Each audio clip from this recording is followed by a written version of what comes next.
Inergi MP Angomsa Bimon Pauba Security Force na Kangbai Pauba Sanghangkidre Haidi. This is Member of Parliament Lok Sabha Dr. Bimol speaking here. Yes. I see. I want to go up to that market area, which is barely 100 meter. Can you send someone from your unit who is in charge of right now? I just want to see the market. Which market, sir? ये जो कंगबाई वाला market है ना, फगा उपसा से ये कितने metre है? जो मेरे सामने ही है इधर जो मार्केट है ना, कंगबाई बाजार. 500 metre. Okay, sir. Send someone. I just wanted to go there and check the market area, and then from one of your units. If a member of parliament can't even visit, I'll just put it up in the Lok Sabha. If then I have to say that you have told me that there is a security concern. If there is a real issue, otherwise I will request. तो आप उसको एक भेज दो, कोई unit, and give me security cover, and I want to visit the Kangbai Bazaar. Just want to see for 5 minutes or so. Actually, I am out of the location. I am towards CC4. However, I will just get back to you, sir. हाँ, तो आप उसको inform कर दो, and I want to see because I can't hold on here. I have another meeting. This is barely some few meters here, and I just wanted to drop and see the market. I will not go all the way. It will become another issue if I go. I just want to go up to the market. Can I speak to Inspector Shubhas, sir? हाँ. Hello.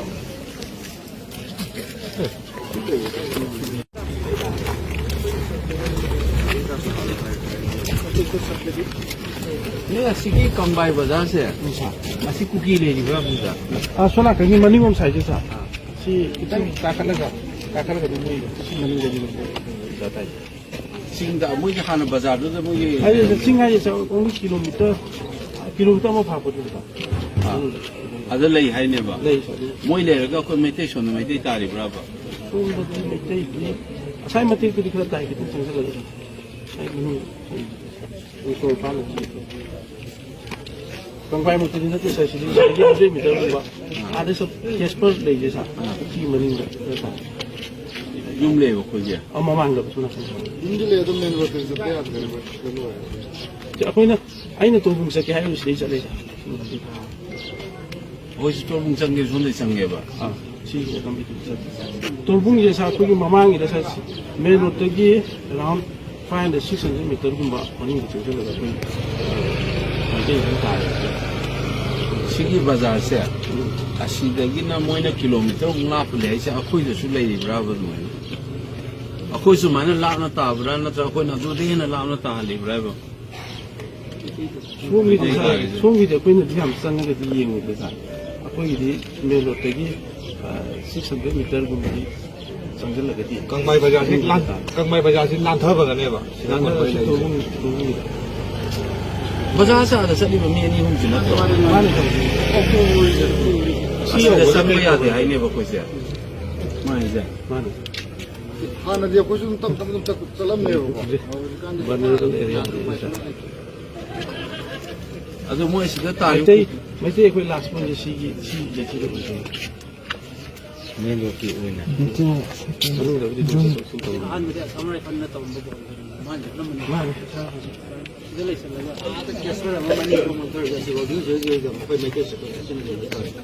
हाँ कैसे मत होने जा. तो कोई इसे मसाले का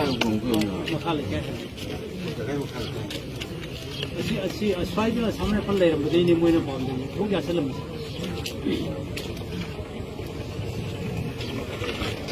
बाजार से सुना कर दे यूम ले ना थ्रो. यूम ले रहा मैंने सिक्योरिटी वनरेबल हो है से कहीं है नो. स्नाइपर का पकड़ने है रहा है नो. कोई बाउंड्री नहीं है हमने की कंबाई बाजार है वो फोटो बनवानी है. बाजार मामा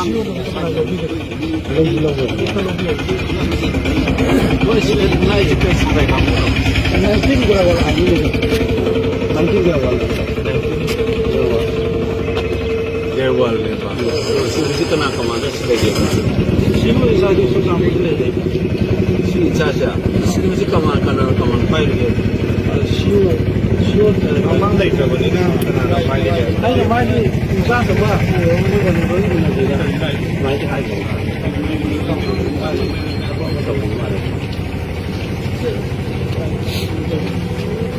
시용 의미 공개를 해.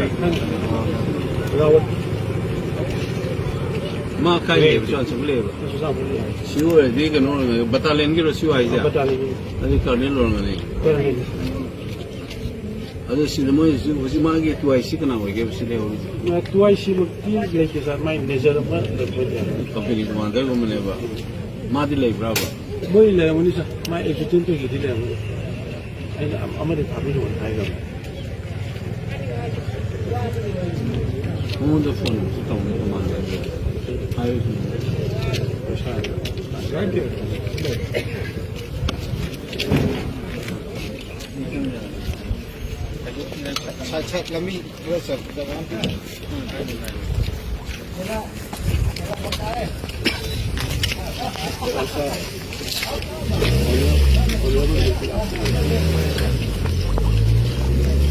Why in the saga?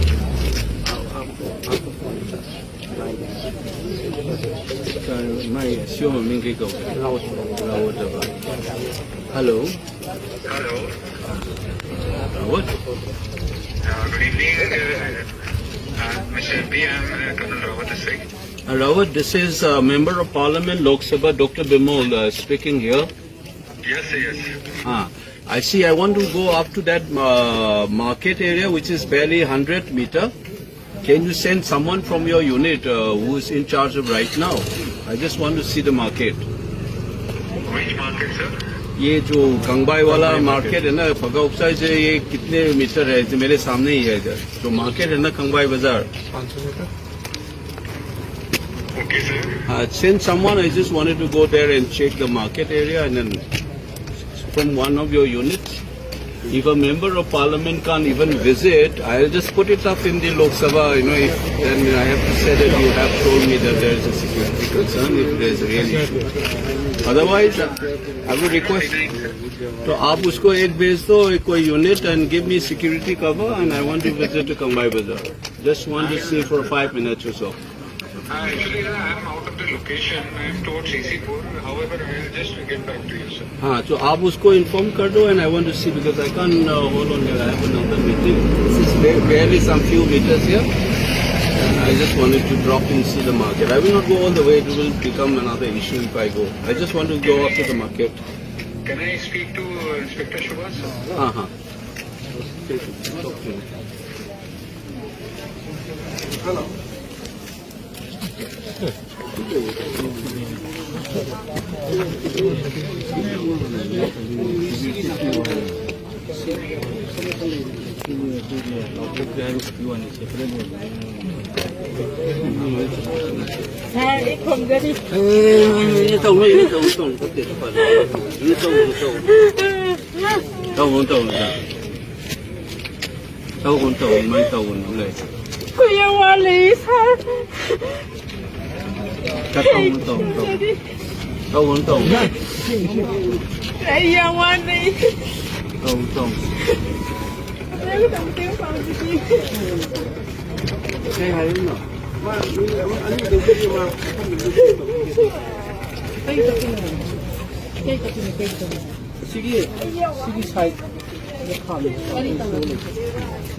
시기세.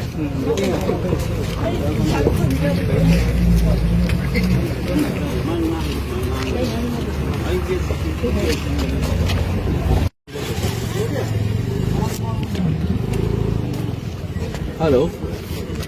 Good evening.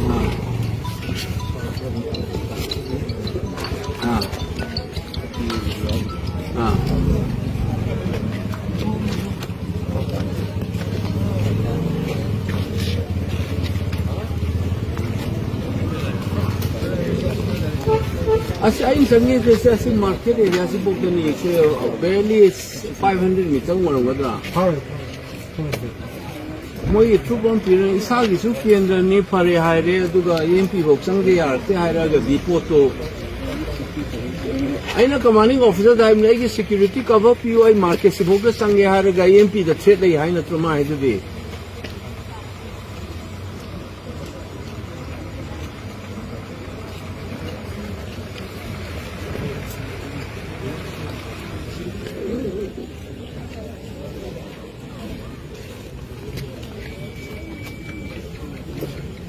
ꯑꯗꯤ ꯆꯨꯔꯥꯆꯥꯟꯄꯨꯔꯒꯤ ꯑꯩꯈꯣꯏꯒꯤ ꯄꯨꯂꯤꯁ ꯀꯥꯡꯕꯨꯗꯤ ꯆꯪꯉꯦ ꯍꯥꯏꯁꯤꯗꯤ ꯀꯩꯅꯣ ꯐꯥꯎꯕ ꯇꯣꯔꯕꯨꯡꯗ ꯕꯖꯥꯔ ꯋꯥꯁꯥꯏ ꯐꯥꯎꯕ ꯀꯪꯕꯥꯏꯐꯥꯎ ꯆꯪꯉꯦ ꯍꯥꯏꯁꯤꯗꯤ ꯅꯣꯏꯗꯤ ꯆꯪꯗꯕ꯭ꯔꯥ?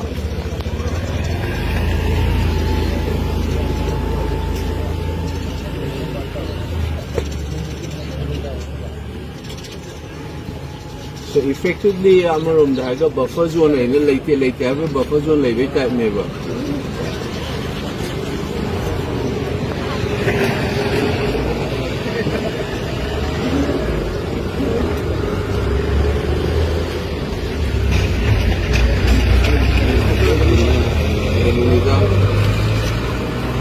Member of Parliament for Changde the Haisindi India Pumam de the Member of Parliament. I know the worry Sare Masio, Sari Rawadum, I am the money in Parliament, iron. I security cover few hypheny. I do guys on assist number yin, I left is of the number you must come laugh. See about some of the no one in a Kalanto is there.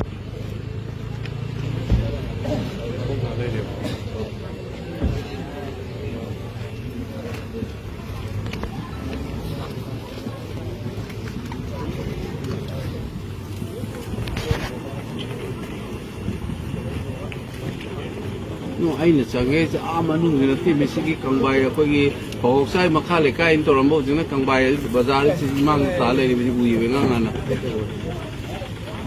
As you go in the Sangaya, the worry. I am saying, no, I know security of you, Sangi Hive never. I remind the people on my head.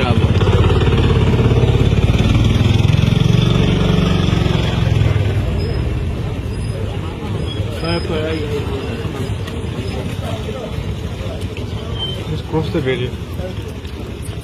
Kasi mark to was sisi yang ta ba the lady was sisi ang sang ga sisi thong bai bazar ne was se asi dai se mi ju ta de hai ne was sisi sang ga hai the security cover pio hai ne was MP ba wo sang ga ra sisi ne moi ne sisi buffer zone lai te sisi buffer zone ai ne ba effectively mi ne hai ga ne ro set li ba ko ne was se na man no de sang ko ga ai ko ga ko ne si mo sang ga ko and the house ain't over